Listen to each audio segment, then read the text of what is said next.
You see this cap? I was given this cap as a free sample, didn't ask for it, to see what Infinity Switch or Infinity Stitch, this new technology used by Cafe Press, would look like. Well, as you can see, this reading isn't very clear. I mean, I'm holding it up too close here, but when I get it back further, you'll see it's really hard to see actually what that stitching says. But there's another problem with this cap. It's made by this company called Alternative Apparel. That's a very cleverly named company that actually makes things in China. And they have a page called Social Responsibility where they're talking as if they are American Apparel. They're talking about things like a workers' organization and harassment, basic good treatment of the workers.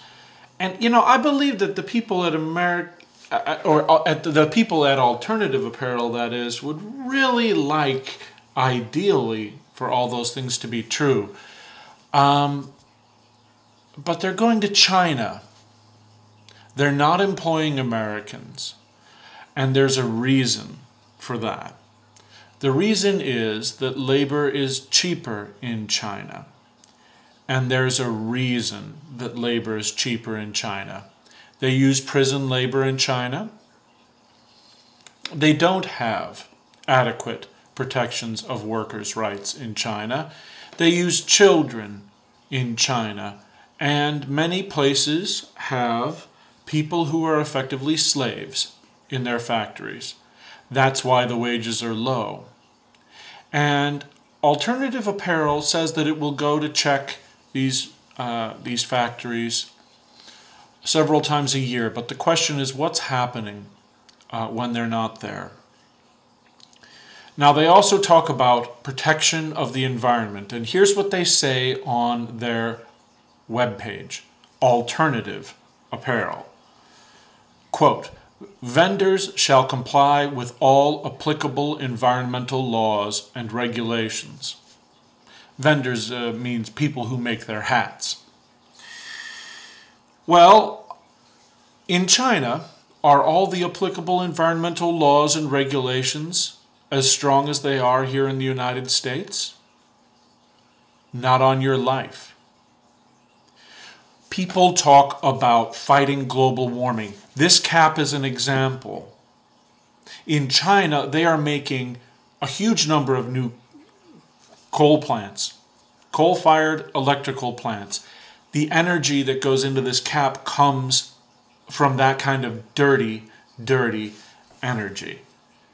The anti-pollution laws in China are not as strong. Listen, they're not as strong as they should be here in the United States, but they're even worse in China. And there's another thing to think about in terms of global warming and the environment. This hat, so that it could come to me as a free sample, was shipped across the Pacific Ocean. By plane or by boat, I don't know which. Probably by boat. Is that good for the environment?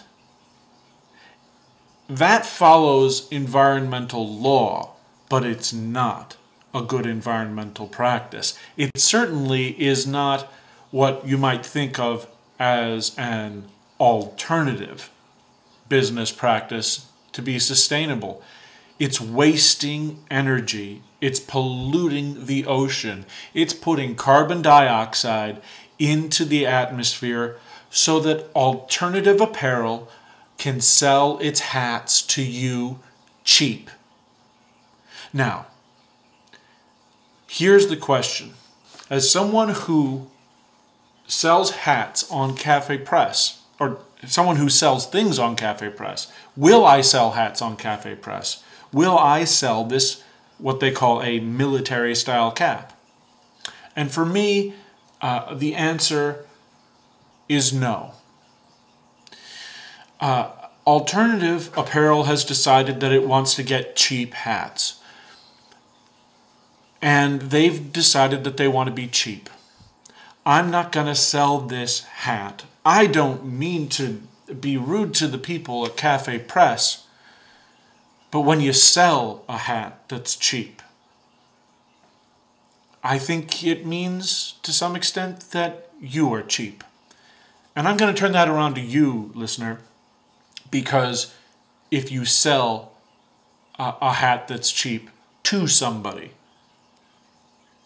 then I think that the person who buys that cheap hat, cheap because environmental laws are broken, cheap because workers can be abused, cheap because the government where that cap is produced is an authoritarian regime that abuses people even when they're not on the job. I think the person that buys that hat is kind of cheap too. Sorry to be so blunt, but there you are. I don't think that Alternative Apparel is so alternative as all that.